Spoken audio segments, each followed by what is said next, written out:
안녕하십니까. 예수님의 토라와 동성애 벌써 14번째 시간입니다.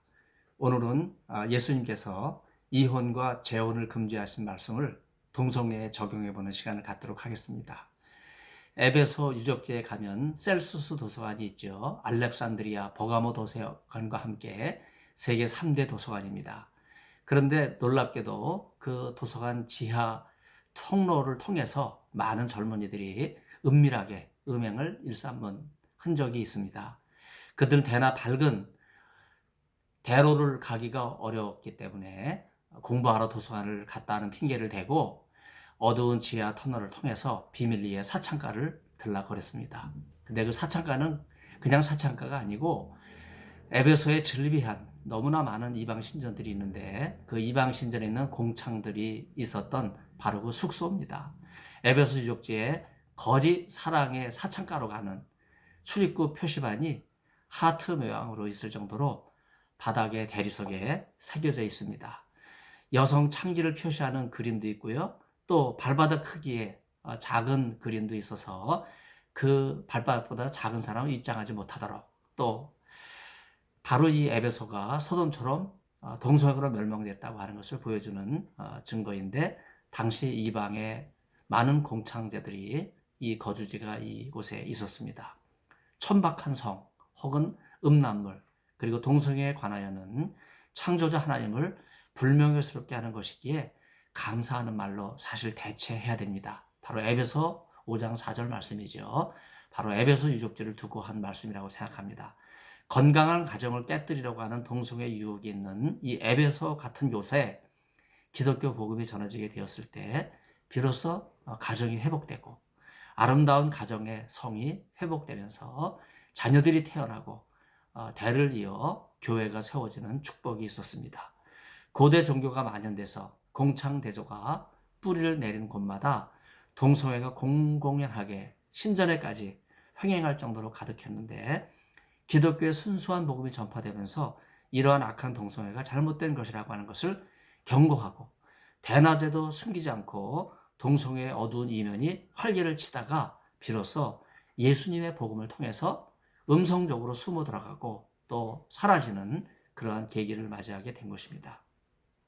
예수님의 토라는 간음과 이혼 그리고 재혼과 간음을 연결짓는데 이런 말씀이 있죠. 자기 아내와 이혼하는 자마다 간음하는 것이요, 이혼하는 자와 결혼하는 자마다 간음하는 것이다. 참 이거 피하기 어렵습니다. 현대적인 상황에서 많은 나라에서 간통죄가 폐지되었지만 여전히 간음은 성경이 멀리하고 있는 도덕적 금계입니다. 한국에서도 이혼한 사람들이 참 부끄럽습니다. 목사와 장로 중에서 많아서 제가 10년 반 정도 담임 목회를 할 때 예수의 말씀을 강해 설교한 적이 있는데 바로 이 말씀이 나오면 설교하기가 어려워요. 왜냐하면 우리 교회 장로님들 가운데 여러 명이 이혼하고 재혼한 분들이 계시거든요.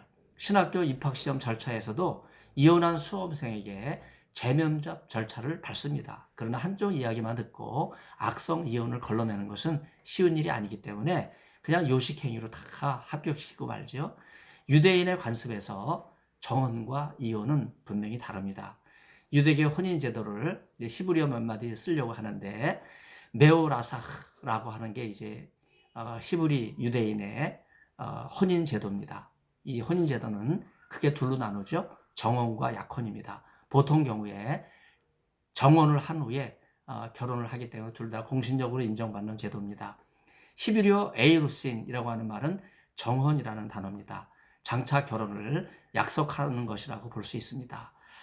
결혼을 위해 합법적인 예비 절차가 정혼이기 때문에 정혼을 한 후에도 신랑 신부는 서로에게 법적인 책임을 지고 다른 사람과 성관계를 맺어서는 안 됩니다. 그러면 정혼에 위배되는 행동이죠.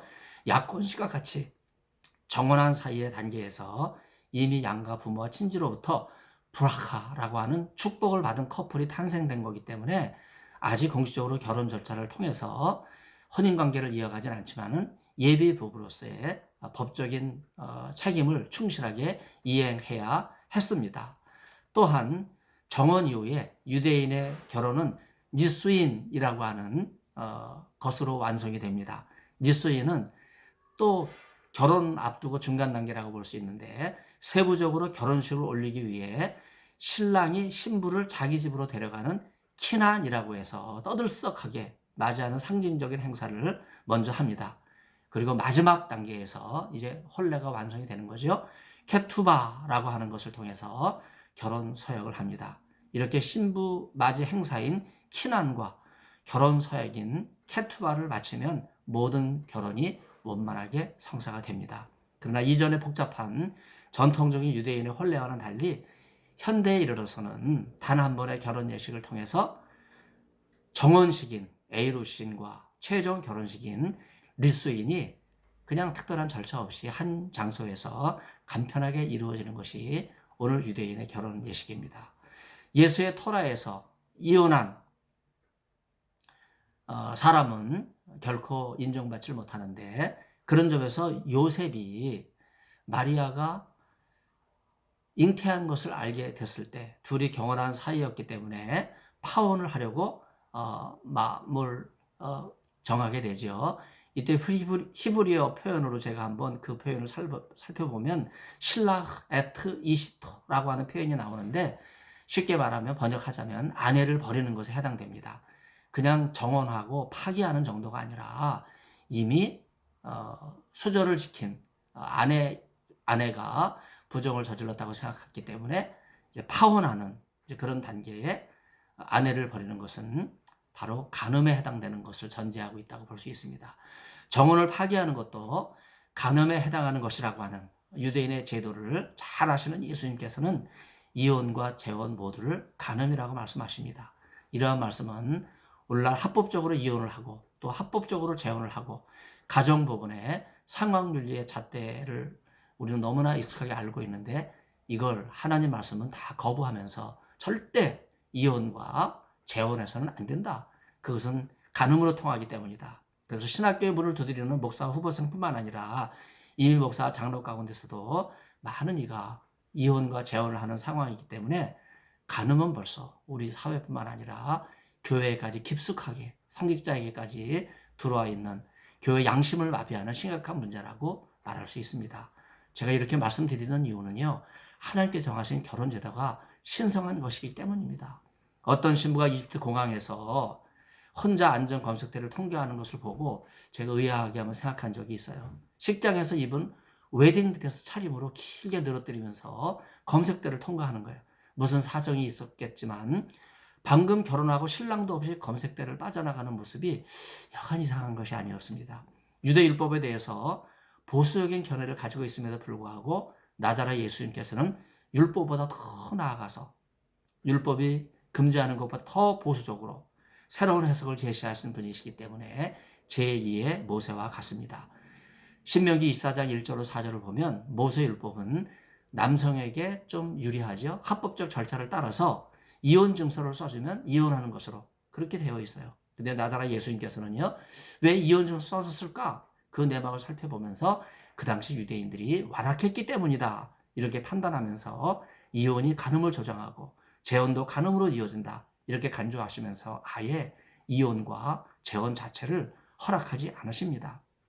이것은 당시 모세율법이 여성에게 불리하게 적용해왔던 관례에 비추어 볼 때 남성에게 유리하게 적용된 이혼법을 제거하면서 여성의 권익 신장을 위해서 바람직한 해석을 제시한 것이라고 볼 수 있습니다. 요한복음 8장 현장에서 간음하다 잡힌 여인의 이야기가 나옵니다. 왜 이 여인만 끌려왔을까요? 그 여인의 직업이 창녀라는 이유에서 여인만 홀로 끌려온 것은 아닙니다. 나자라 예수님께서 땅에 무언가 쓰셨죠? 뭐라고 쓰셨을까? 그저 추측하자면 남자는 어디 있느냐? 아마 그렇게 쓰지 않았을까요? 아무도 알지 못하지요. 아무튼 여인을 향해 간음죄를 뒤집어 씌워서 즉결 심판하려는 무리들을 향해서 무리들이 돌을 들고 예수님의 답변만 기다리고 있는 상황에서 예수님께서는 너희 중에 죄 없는 자가 먼저 돌로 치라 이렇게 말씀하십니다. 그러자 사람들 하나둘씩 그 자리를 떠났습니다. 모두 양심이 괴로웠던 거죠. 이때 예수님께서 말씀하십니다. 나도 너를 정죄하지 아니하노니 가서 다시는 죄를 짓지 말라. 이런 예수님 말씀 속에는 죄인을 다루시는 마음이 여실히 드러나 있어요. 비록 간음죄를 지었다 할지라도 죄를 용서해 주시는 것이 예수님의 사랑입니다. 그리고 다시는 죄를 짓지 말라 이렇게 당부하세요. 여기서 나다라 예수님께서 죄인을 대하시는 사랑의 마음이 느껴집니다. 동성애를 옹호하는 퀴어 신학이 바로 이 기절에 주목하죠. 나도 너를 정죄하지 아니하노니 가서 다시는 죄를 짓지 말라 하는 이 예수님의 토라를 희한하게 줄여가지고 동성애자를 정죄하지 말라 이렇게 괴상하게 적용을 합니다. 예수님의 원래 말씀은 동성애자가 아니라 간음한 자에게 하신 말씀이잖아요. 그런데도 이 괴상한 퀴어 신학은 다시는 죄를 짓지 말라 하는 이 예수님 말씀은 무시한 채 엉뚱하게 동성애자를 옹호하면서 그들을 정죄하지 말라 이렇게만 이야기합니다. 간음이든 동성애든 인간이 스스로 정죄할 일은 물론 아니죠. 심판주 하나님께서 가증히 여기시는 것이기 때문에 둘 다 다시는 죄를 지어서는 안 됩니다. 그런데 퀴어 신학에서는 동성애자를 향해서 다시는 죄를 짓지 말라 이 말씀을 있는지 없는지 아주 거들떠보지도 않아요. 이거는 성경에 대한 올바른 태도가 아니라고 생각합니다. 이런 비슷한 이야기가 모하메드에게도 있습니다. 사람들이 간음한 여인을 붙잡아서 돌로 쳐 죽이려고 살기가 등등할 때 이슬람 모하메드는 여인에게 뜻밖의 질문을 하지요. 아기가 있느냐? 그렇다고 대답하자 가서 아기를 낳고 다시 오라. 1년 후에 아기를 낳고 왔을 때 모하메드는 여인에게 가서 젖을 물리고 키운 다음에 다시 오라. 이슬람 관습에서 아이가 젖을 떼는 시기는 2살 정도 되었을 때입니다. 2년이 지난 후에 여인이 아이를 데리고 왔을 때 아이의 한 손에는 빵이 들려 있습니다. 그때 모하메드가 판결을 내립니다. 정말 참 거북한 판결이죠. 저 여인에게서 아이를 빼앗아라.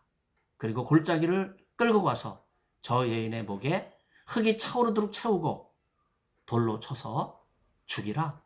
여러분 이게 모하메드의 판결입니다. 여기에는 용서라든가 사랑은 한두 꿈도 파고들질 못합니다. 간음에 대해서 냉혹한 형벌과 징벌만이 가득할 뿐입니다. 예수님께서는 정죄하지 말라고 말씀하셨잖아요. 이게 간음한 죄를 다하는 예수님의 사랑의 마음이죠. 그래서 10장 8절로 11절 보면 과거 이스라엘 역사에 있었던 간음 사건을 다루면서 하루에 2만 3천 명, 굉장한 사람들이 죽임을 당했습니다. 왜 하나님께서 이렇게 간음 사건을 통해서 이 어마어마한 유대인을 죽이셨을까? 이게 하나님의 죄를 대하시는 진멸법, 헤렘법입니다. 마태복음 55장 27절은 여인을 보고 음욕을 품은 자마다 이님이 간음하였느니라 이렇게 말씀하고 있어요. 그렇다면 과연 간음을 피할 수 있는 사람이 이 세상에 있을까요? 바클레이는 성경 강의를 하면서 새가 하늘을 날고 내 머리를 스쳐가는 것을 막을 도리는 없지만 내 머리에 둥지를 틀고 알을 까고 새끼를 치는 것은 막을 수 있다. 이렇게 말해요. 그렇습니다.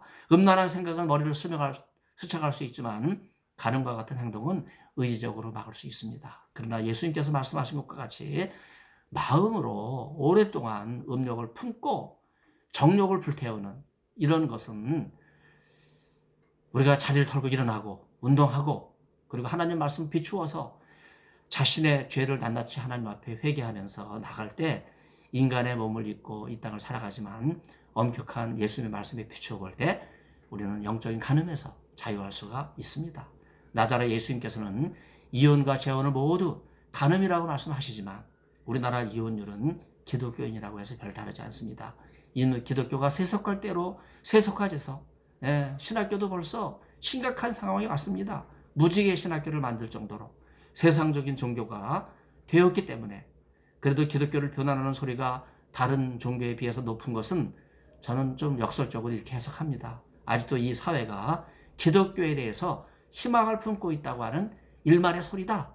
그래서 신학교에 대한 자정의 목소리를 높이고 신학교를 쇄신하는 이런 운동이 예수님 말씀을 비추어서 진행돼야 됩니다. 동성애자들은 예수님께서 막달라 마리아와 혼인하였다느니 예수님께서 십자가에 달릴 때 로마 병정이 창으로 찌른 자국이 여러분 제가 성희롱하는 게 아닙니다. 그들의 말을 그대로 사용하는 건데 여성의 외음순 모양이다. 이게 얼마나 신성모독한 이야기입니까? 예수께서 성령으로 잉태되신 것을 부인하고 남성과 여성의 모든 성을 예수님은 한꺼번에 가진 자웅동체다. 참으로 입에 담기 어려운 그야말로 신성모독적인 발언을 서슴지 않습니다. 그리스 신화에서 아그디스티스 아그디스티스 여러분 들어보셨습니까? 자웅동체의 신이에요. 네, 별로 그렇게 알려져 있지 않지만 남성과 여성이 한 몸에 있어요. 헤르메스와 아프로디테 사이에서 태어난 아들이 호수의 요정인 살마키스와 연애를 하다가 한 몸이 되어 헤르마프로디토스라고 하는 자웅동체가 되어버린 이야기도 우리에게는 결코 낯설지 않습니다. 모두 인간의 욕망 속에 있는 동성애 욕구와 쾌락에 집착하여 만들어진 허탄한 신화일 뿐입니다. 이 모든 신화의 이야기는 고대 다신론적 배경에서 동성애의 깊은 뿌리를 내리고 있기 때문에 하나님께서 바로 간음을 경계하시는 것입니다. 십계명 제7계명을 소위 7계라고 해서 기독교가 아주 엄중하게 받아들이는 계명인데 단지 간음하지 말라 너무나 간단하게 되어 있죠. 어떤 해석이나 사족이 달려있지 않아요.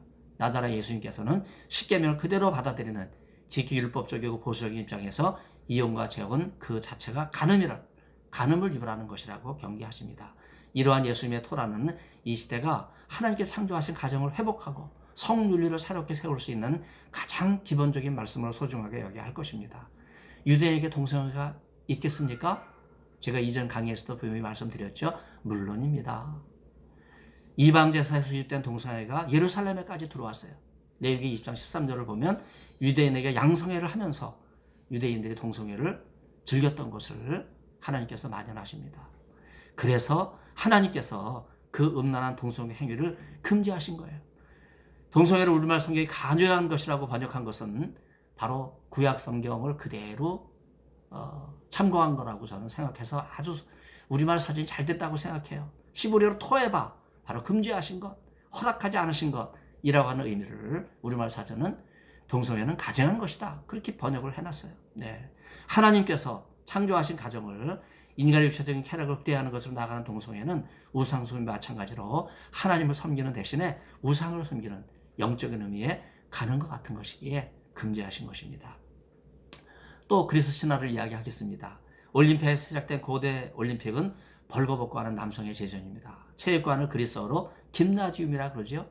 독일에서는 이제 기술학교, 고등학교 과정을 김나지움이라 그래요. 그 어원은 벌거벗은이라고 하는 형용사 김노스에서 나왔어요. 체육관같이 폐쇄된 공간에서 즐긴 운동이라고 생각하면 여러분 큰 오해가 있습니다. 김노스는요, 당시 이반 신전의 제사터이고 그 자리에서 가장 미소년인 남성을 신에게 제물로 바쳤던 거예요.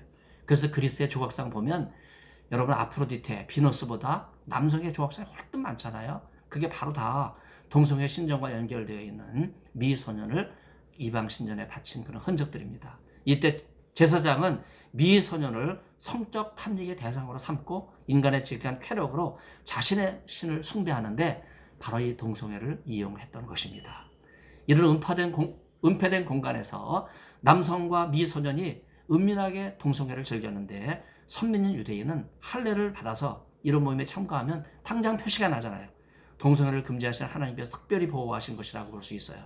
에베소 박물관에 성인 남성이 가슴 근육을 키운 미소년과 입을 맞추고 손으로 여러분 그냥 가려 들으세요. 성기를 애무하면서 사랑을 나누는 동성애의 이 소아성애의 동성애 부조가 전시되어 있습니다. 예수님의 토라는 이혼과 재혼을 간음이라고 경계하시지만 유대인은 모세의 율법을 교묘하게 이용하여 이혼 증서를 써주면 이혼이 가능하다고 하면서 빈번하게 이혼을 합니다. 이런 유대인의 그릇된 행실에 대하여 마태복음 19장 19절은 배우자의 부족이나 방탕함보다도 재혼하기 위하여 이혼하는 것이라고 지적하면서 불륜을 핑계로 이혼을 하는 것을 간음이라고 비판합니다. 유대 율법보다 훨씬 보수적인 가름을 주신 예수님의 토라에 비추어 볼 때 모세의 가르침을 뛰어넘는 제2의 모세로 오신 나자라 예수님께서는 이혼과 재혼을 모두 간음으로 이어지게 하는 것이기에 어떠한 경우에도 이혼하는 것은 안 된다 이렇게 말씀하십니다. 그리스에 가면 또 그리스 신화에 레즈버 섬이라고 하는 게 등장하죠. 동성애 섬입니다. 레즈버 섬에서 동성애와 소아성애가 유행했어요. 순리대로쓸 것을 영유아받고 여자는 여자끼리 레즈비언이죠. 남자는 남자끼리 게이입니다. 정욕을 불태우면서 부끄러운 일을 행했어요.